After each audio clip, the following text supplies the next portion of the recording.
Hi guys, it's MTG here, and a few days ago I posted on my YouTube community tab asking for any questions that you may have had. Thank you for all of you people who have submitted questions, and in this video I'm going to try to answer as many questions as I possibly can. Let me know in the comment section how often you want these types of videos, and let's just get right into it.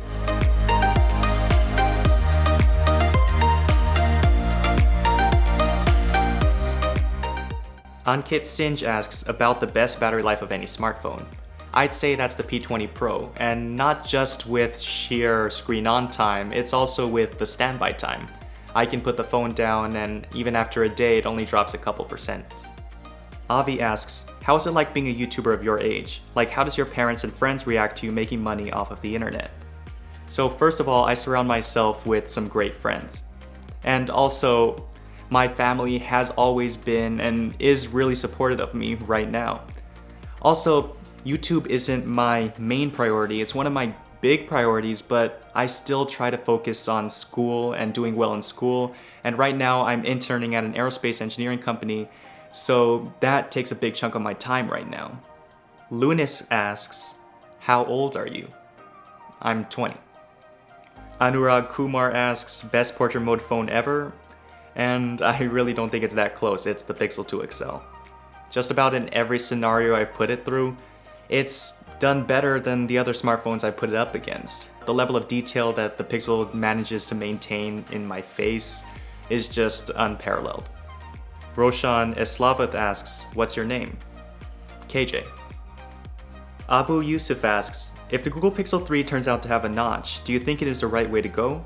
Also, in hardware perspective, do you think the Google Pixel 1 and 2 prices at their time of launch were justifiable? If the Pixel 3 has a notch, which it's looking like it will, I think it's just inevitable. Every phone now will either have a notch or push the bezels as far out as they possibly can, and that's just what it's trending to right now.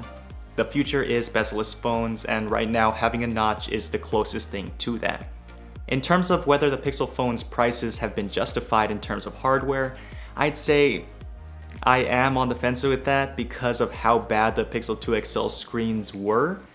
But the fact that many YouTubers and many tech enthusiasts and many consumers in general chose the Pixel 2 XL as their daily driver for quite some time, I'd say that it has to be justified because people choose that phone over every other phone on the market. And a phone could have the best hardware in the world, but if the software doesn't work, they won't choose it. And conversely, a phone could have the best software in the world, but if the hardware was that much of a deal breaker, I don't think people would have chosen that either. Grace Hardrict asks, what is your favorite phone? So right now, I'm using the Galaxy S9 Plus as my daily driver. You can see my daily driver video as to the reasons why I chose this phone, and basically it's just the best all-around phone there is right now, and still I think it has the best display. Abin George asks, do you buy all the phones you compare? Yes, as of right now, every single video I've made is from a phone that I personally bought and personally reviewed, so I didn't have any influence by any potential sponsorships or any support from those phone companies. I just gave you my honest opinions. Prince Babu asks, P20 Pro's camera really sucks? No, it doesn't suck. If you see my camera comparisons, I actually really do like the camera. It's just in 4K, it doesn't utilize its image stabilization, so that aspect of it really sucks. Babish asks, how good is OnePlus 6 camera comparing other high-end flagship mobiles? Somehow same, or it is weak?